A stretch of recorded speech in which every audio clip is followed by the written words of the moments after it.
UNESCO APSNet Walter E. Dandy, in honor of Professor Yasser Gill, a quien agradecemos por la organización de este magno evento, así como a la doctora Deyanira Capi Casillas, chairman del capítulo AA&SEPN, al doctor Salim Abdurrauf, chairman de Walter E. Dandy Neurosurgical Society, al doctor Babak Kateb, chairman de la Society for Brain Mapping and Therapeutics y de la Brain Mapping Foundation, todos ellos vice chairmans del comité organizador, y al doctor Parménides Guadarrama Ortiz, chairman del Centro Especializado de Neurocirugía y Neurociencias aquí en México. Es para mí un honor presentar la siguiente ponencia: desarrollo de terapias con un enfoque molecular y vascular para las malformaciones arteriovenosas y los biomarcadores de meningiomas cerebrales en los tumores agresivos.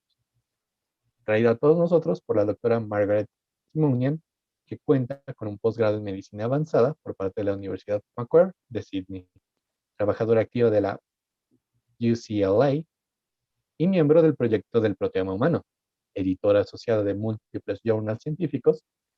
Y tenemos que las investigaciones de la doctora se centran en utilizar biología molecular proteómica para el descubrimiento de marcadores biológicos, el desarrollo de fármacos, la terapia para las enfermedades, también la empleación de inmunoterapia avanzada contra el cáncer. Todo esto con acercamientos proteómicos, claro. Y bueno, los dejo con mi compañero Joshua. Thank you, Dr. Ruiz. Hello, everyone, and good afternoon. We welcome again and continue with today's program on behalf of UNESCO Ambassador Jorge Herrera Ramos and Chairman of the World Congress of Neurosurgery, UNESCO ASPNet, Walter E. Dandy, in honor of Professor Yasser Gill, whom we thank for organizing this great event, as well as Dr. Deyanira Capi Casillas, Chairman of the AANSIPN chapter, Dr. Salim Abdulrauf, Chairman by Walter E. Dandy Neurosurgical Society, Dr. Babak Kateb, Chairman of the Brain Mapping and Therapeutics and the Brain Mapping Foundation. All of them is the Chairman of the Organizing Committee, and Dr. Parmenides Guadarrama Ortiz, Chairman of the Center of Neurosurgery and Neuroscience in Mexico. It is an honor for me to present the following presentation by Dr. Margaret Simonin, MPH and PhD in Advanced Medicine from Macquarie University in Sydney, Australia, and medical researcher at UCLA School of Medicine, with the theme, Development of Brain ABMS Molecular Vascular Surgery Therapy and Brain Meningiomas Biomarkers of Secretive Tumors. Dr. Margaret? So first, let me start by thanking the organizing committee for the opportunity to speak at this conference today. And I'm gonna share my screen now so we can start.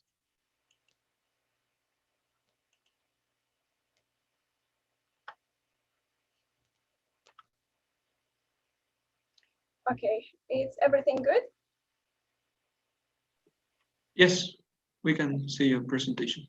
Yeah, just let me move this to side. Okay, so I will be talking today about the two projects that I have been working on. The first is the development of brain AVM molecular therapy, and the second, brain meningioma biomarker of the aggressive tumors utilizing proteomics techniques. So I'll start with the AVM project. So as you all know, AVMs in the brain are congenital abnormalities that consist of direct connection between arteries and veins. They form this tangle of the abnormal vessel called the nidus. Ruptured AVMs are the major cause of hemorrhagic stroke in children and young adults, with each hemorrhage carrying 50% risk of death or morbidity. And the risk of hemorrhage increases 2 to 4% each year. Now, over 90% of large AVMs that are larger than 3 centimeters in diameter are not curable or curable with unacceptable risks. The treatment of AVM depends on the size and location, and the major aim of treating AVM is to prevent hemorrhage. And current treatment options are either direct surgery, the removal of the tissue, and or embolization, which is by itself, it's not cure. So normally it's performed before surgery to minimize bleeding during the operation. And the third option we have is the radiosurgery or stereotactic radiosurgery, which is the delivery of single focused large dose of radiation to a precise volume. And this involves placement of frame on the head of the patient, followed by a CT and MRI. And then a computer works out the best way to deliver a single strong shot of high intensity, either X-ray or gamma ray to the AVM. And this is either can be performed on the Gamma Knife or on the linear accelerator. Now, radiosurgery is usually suitable for AVMs that are smaller than 3 centimeters in diameter and located in eloquent brain, where surgery can cause neurological deficits. And the immediate risk at the time of radiosurgery compared to the surgery is actually very low. And current treatment doses are between 20 to 25 gray. Now, of course, doses higher than 25 gray, it's more effective in treating AVM. However, there is a risk of radiation exposure into surrounding tissues. Now, the goal of radiosurgery is vascular occlusion or thrombosis. And this can take up to 3 years to achieve or complete. So during that time, patients remain at risk of a second or third hemorrhage.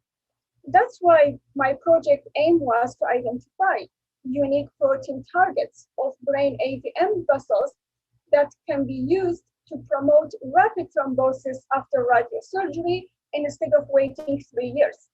And the methodology that I used, it was proteomics. And I will be talking a little bit about proteomics in the coming slides. And it's worth mentioning that this was the first time that proteomics has been used in the brain AVM study. No proteomics study have been done in the past. So our hypothesis was that radiosurgery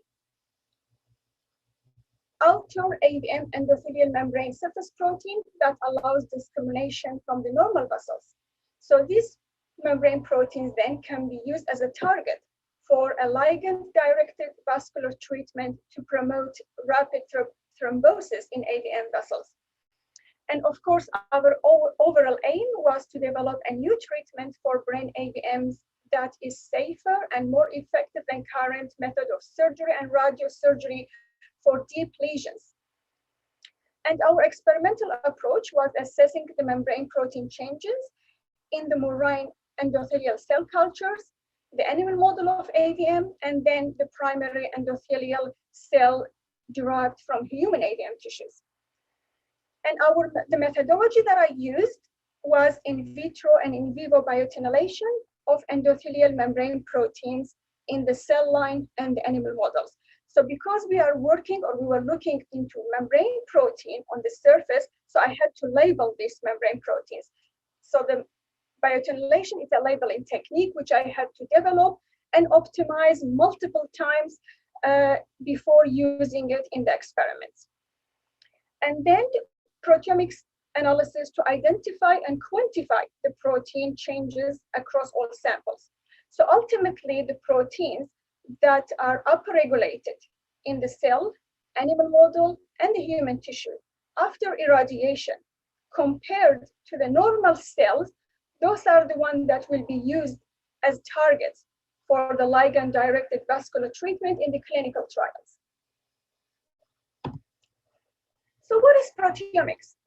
Just briefly, I'll explain. Proteomics is the largest scale study of proteins in a cell or tissue and the determination of their function, structure, and post-translation modification. Now, the main objectives of the field of proteomics are identify all the proteins. Second, analyze differentially expressed protein in different sample treatments. Characterize protein by studying their function and cellular location, and understand protein interaction network. Therefore, quantitative proteomics technologies aims to identify and quantify the proteins, so give us a number from different biological samples in a single experiment and reveal disease pathway or biomarker discovery for drug development and diagnosis.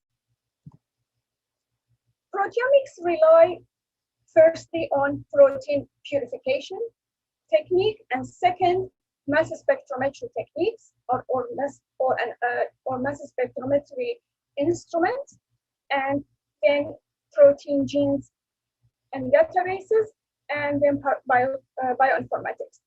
Now, the mass spectrometry tool is the most important tool in the field of proteomics. The mass spec principle consists of ionizing and measuring the mass to charge ratio of the molecule or a peptide present in a sample to calculate their exact molecular weight. And once we have the molecular weight of the peptide, then we can send them into database such as MassCode, where the list is compared to masses of known peptides to identify our proteins. If we couldn't see any match in the database, then we perform a second MS, which is called de novo MS, where we fragment the peptide further into amino acid sequences, and then we search the databases for corresponding sequence in order to identify our proteins. Now, why proteomics is important in medicine? It is important because of the link between proteins, genes, and diseases. So proteomics play an important role in medical research, especially in translational research for drug development and diagnosis, because most current drugs are either proteins or they target specific proteins in the body. And understanding protein function helps us to understand diseases. Therefore, identifying unique protein expression that is associated with a specific disease is very important in the field of clinical proteomics. And neuroproteomics, of course, is the rising application of proteomics in the study of brain disorders. Of course, brain tissue analysis is a crucial part of any proteomics research. However, it faces many challenges. Most importantly is the difficulty of obtaining sufficient brain tissues for mass analysis. Now, because in this project in the ADM specifically, I was looking into membrane proteins. So as I mentioned before, I had to label the protein first in order to capture them. And the most common technique used is for labeling membrane protein is the biotinylation, which is covalently attaching biotin to a cell surface proteins. Now, biotin bind with a strong affinity to avidin and avidin proteins. So this interaction between these two proteins is a very useful tool in molecular biology to detect membrane protein. And as I said before, I had to develop biotinylation technique in the cell lines, which is in vitro, and then in the animal model in vivo, and optimize it multiple times using different concentration of the biotin, perfusion time and rate, etc., before we proceed with the experiment. It took about 6 months. And it's worth mentioning that sulfo-NHS ester is the most frequent reagent used in biotinylation because they do not penetrate the cell membrane, and also they are water soluble. So once this biotin interact with the protein, the amines of the protein, it will form this stable product, and the sulfo-NHS is released as byproduct. So after we biotinylated our proteins, then we can capture them on avidin or avidin beads or gels, and then these proteins are digested by enzyme, usually trypsin, in order to generate peptides, and the peptides are fractionated by chromatography, then analyzed by mass spectrometry for protein identification. So I'll go back now to the ADM project, now that we know what is biotinylation and what is proteomics.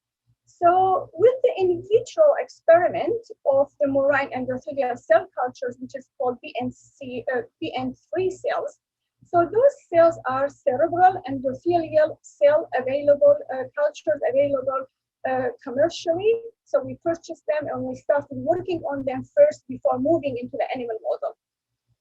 So cells were grown in flask, and when they reached 80% confluent, they were irradiated with 25 gray radiation dose. So we use the same dose that is used currently to deliver radiosurgery to patients. And I did irradiate them on the same linear accelerator in the hospital that is used to deliver radiosurgery to humans or patients.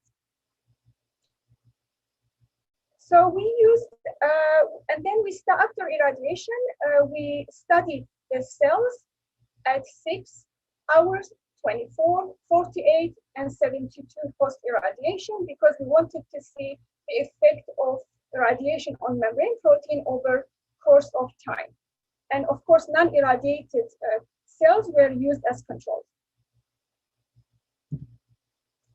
So after irradiation, I labeled the protein with the in vitro bioaccumulation methodology that I have developed. And then I captured all this protein on streptavidin beads and the unbound protein. I washed them away with buffers. I'm not going to go into too detail about the methodology. And then finally,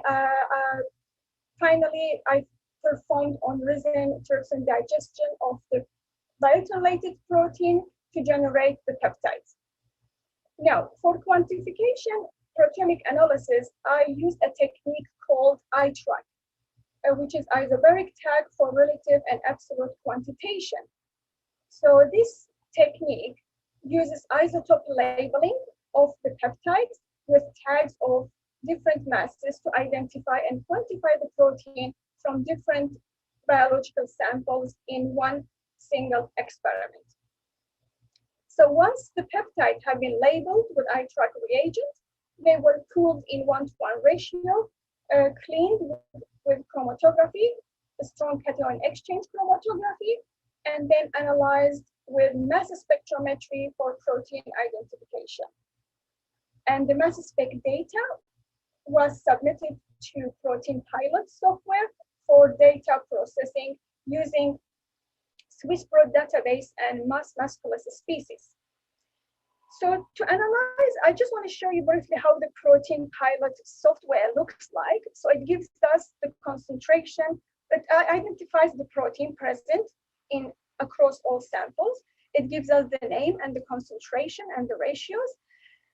And then it compares single protein across all samples to see if it's upregulated or downregulated, and how much upregulated, how many folds, etc. So the red cells or the boxes means that that specific protein was upregulated in a sample, while the blue color indicates that the protein was downregulated in a sample. And the darker the red, it means the more significant the data is. It means the p-values is significant. And again, with the darker the blue, it means the more significant the downregulation of protein is. So after we finished the iTrack experiment on the cells, in order to validate the iTrack data and even to identify more protein, I performed another quantitative proteomics methodology, which called MSE of expression. So it's a different instrument, more sensitive instrument, is especially useful for membrane proteins, but there is no labeling of peptides. And again, so I did the in vitro biotinylation of the BENT3 cells, the same as before, and I studied them at 6, 24, 48, and 72 post-irradiation, and non-irradiated cells were used as control for each time. And this time we used for data processing PLGS software. Now it's worth mentioning that the iTrack and the MSE experiment both were repeated 2 more times. So we did three times in order to obtain 3 independent biological replicates for our data to be statistically significant. So I just want to show you some of the results, not all of it, because we ended up with huge data, huge numbers. So with the in vitro result, we identified over 900 protein from all the MS1s with 95% confidence. 192 of them were membrane proteins. So the membrane proteins that were upregulated in at least 2 out of 3 iTRAC and MSE experiments, those are the ones that we chose for analysis. So we identified the protein at 24. This is the table of some of the protein at 24 hours post irradiation, and then another at 48, etc. And the good thing was that our both MSE and iTRAC was compatible. They both identified same protein with the same expression. So that was something positive. Now, to further validate our expression of this protein and their location on the surface, I performed immunocytochemistry and confocal microscopy on our candidate proteins. So cells were actually irradiated again with 25 gray and studied at over course of time. And I just want to show you two examples. I'm not going to show you all the cells. So for example, this one is the PCAM at 24 hours pre-irradiation and post-irradiation. You can see the protein is present on the surface, and it's very intense after irradiation compared to pre-irradiation. At the same with cadherin 5 at 6 hours pre and post. Again, it's on the surface. This is the nucleus blue. It's the surface of the protein, on the surface of the cell, and it's very intense. Now, after we finished the experiment on the cell lines, and I have my candidate protein that I'm interested in, so I moved to the animal model to perform the biotinylation. So we have developed the animal model in our lab, which closely resembles human AVMs. It has the arterial feeder, the nidus, and the drainage vein, etc.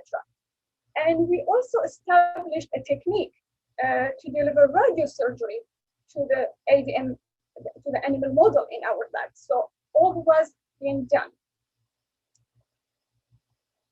So first we had to create artificial fistula in the rats. And the artificial AVF was created by an stenosis of the external jugular vein to the common carotid artery. So once the connection had been made, you can see the fistula here. It turned into blue because of the blood flow. So this fistula created in the neck of the rat. And you can imagine how small it is. So we had to wait up to 6 weeks for the fistula to mature before we using them. So once the fistula have been matured, after 6 weeks, we irradiated the rats, we delivered radiosurgery to the rats at 25 gray on the gamma knife. And we used 8 animals, irradiated 8 animals or 8 rats and 8 non-irradiated as a control. So after radiosurgery of the rat, I did in vivo biotinylation perfusion. Now, the biotinylation perfusion was terminal perfusion. So what happened in the perfusion, the proteins on the lumen, those are the of the cell, lumen of the endothelial vessels, those are the ones that will be biotinylated.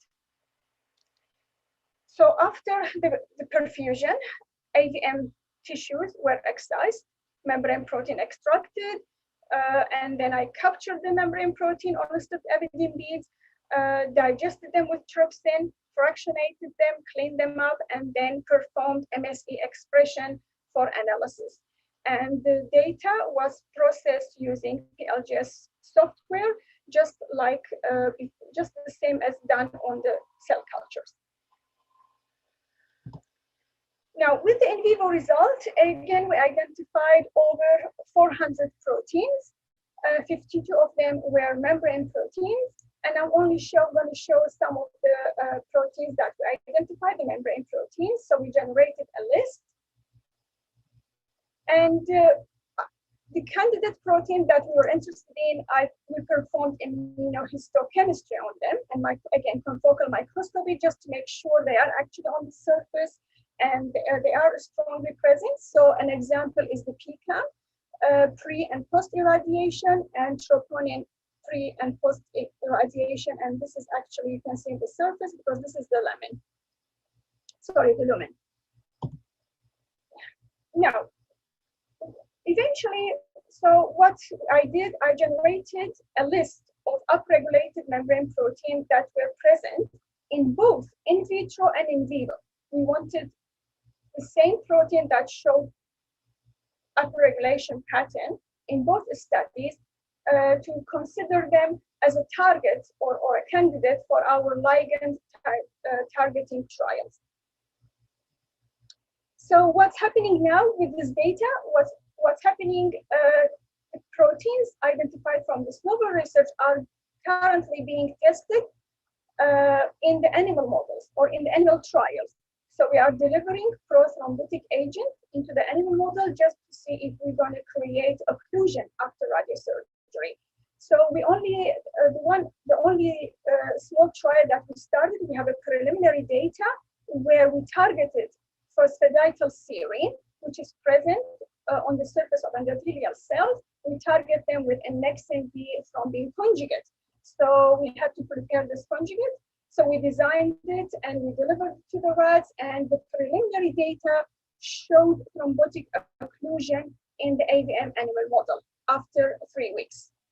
So this was very promising data. However, it's in the early stages. We still have to make other ligands, and we have to target a few more proteins as well. However, it's very promising data. And of course, irradiation in the future, irradiation-induced studies on resected human brain AVM tissues will also be conducted before we actually move into clinical trials. And hopefully, successful development of radiosurgery, vascular targeting therapy will have implication for treatment of other brain lesions such as tumors and cavernomas.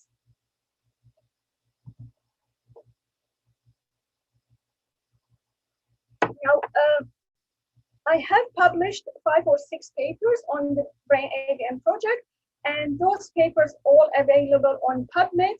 If you do a search, you will be able to find them and read more in detail about this project. Now, the second project that I wanted to speak about today was, again, utilizing proteomics in brain meningiomas in a pursuit of novel biomarkers of the aggressive behavior. And this was actually a pilot study, a small study that we did, and we will be doing more in the future. So as you know, meningiomas are the most common benign intracranial tumors. However, some patients do develop more aggressive tumor subtypes, which exhibit rapid progression and invasiveness and requires urgent treatment such as surgery or radiosurgery. Now, according to World Human Organization, meningiomas can be divided into 3 subtypes or 3 grades. Grade 1, or called typical, grade 2 atypical, and grade 3 anaplastic. Now, typical or group 1 or grade 1, sorry, it's usually benign. Grade 2, mostly benign, some is malignant. However, grade 3 is malignant.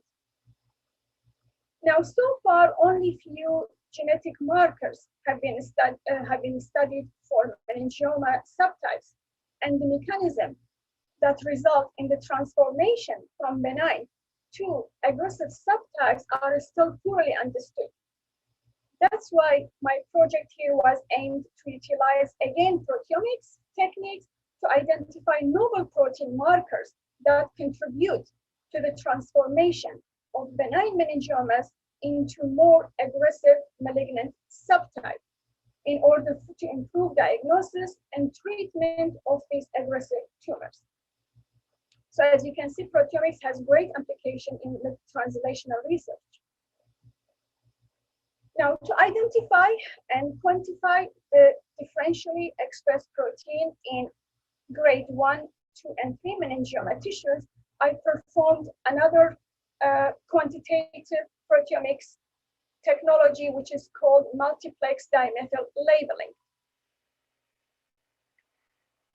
So we used 5 brain tissues. As I said, this was only a small pilot study. We tested them. So we used 5 brain tissue, 3 different grade tumor types, typical, atypical, and aplastic, and 2 controls, which were fresh cadaveric dura. So first, I extracted the protein from all these tissues and then digested them to generate the peptide. And the peptide were labeled with dimethyl labeling in order to proceed with the proteomics analysis. And then after mixing the labeled peptides, we performed liquid chromatography mass spectrometry, and we analyzed the data with MaxQuant. Now, the data that I have, again, I'm going to show some of them. We identified over 650 proteins. So this were general, we're looking in the general protein profile. It wasn't just membrane protein, all the proteins, because this was the first time, again, we're doing proteomics large scale study on, on tissues. So we identified 650 proteins from 15 MS runs, and our analysis focused on the proteins that express either upregulation or downregulation in one phenotype compared to the others and compared to the controls. So the interesting thing was we saw some of the proteins were present only in one grade, but not the other. And the ones that were actually, for example, and the other that were present in all of them, they were present in different folds, different concentration. So I'm just going to talk about one example, protein alpha adenosine. So this protein was expressed in the control and grade 1 and grade 2, but not present in grade 3 meningioma tissue. So in grade 1, it was actually 3 times upregulated compared to the control, where in grade 2 was downregulated by 0.25 versus control. And the expression between grade 1 and grade 2 was 11-fold. So it's increased in the grade in grade 1 versus grade 2, and did not appear in grade 3. So what this tells us, or what suggests to us, is this protein mainly present in the non-aggressive form of the meningioma, only present in the non-aggressive phenotype, or its representing gene, which is ADD1 gene, may be switched off in the aggressive forms. So those are the types of protein that interest us. Those are that considered marker for us. And the other interesting or intriguing observation on the data was the presence of 23 proteins that were detected mainly in the grade 3 tumors, the malignant type tumors. And some of them were tumor proteins. So those proteins were actually interesting because they didn't show in grade 1 or 2 on control. So those proteins are of importance in biomarker study of meningioma due to their unique expression. So this is just a chart that shows the different expression level of our proteins. Now, so what's the conclusion and future work on this data? So this data suggests the feasibility of identifying and quantifying the protein from brain meningioma tissues for comparison studies. Of course, large number of specimens are required in order to conduct a large-scale experiment to significantly obtain novel protein biomarkers that correlate with aggressive tumors. And hopefully these biomarkers will be clinically utilized in future management of patients to better identify aggressive tumors for close to civilians and application of novel targeted therapies. So ultimately, this may potentially reduce the need for a major high-risk surgery in this patient population if we were able to target them more, and deliver therapeutic drugs instead of surgery. And again, this data is actually published and it's available on PubMed if you're interested to read more about it. That's all from me, and I will leave you with my acknowledgement list and collaborators on both projects.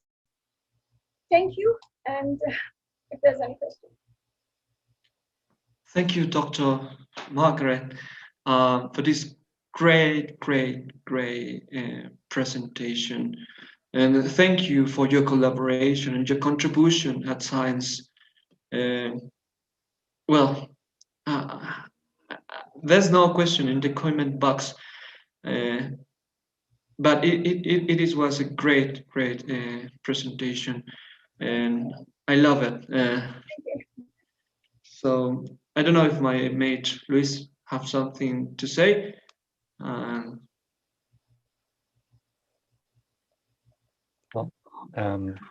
I just may say that it's such an honor to meet you. We are going for your work, and it was really an awesome presentation. The topic was really interesting, and the way you talk about it, it's fascinating. So I guess that's all. Thank you so much for your time.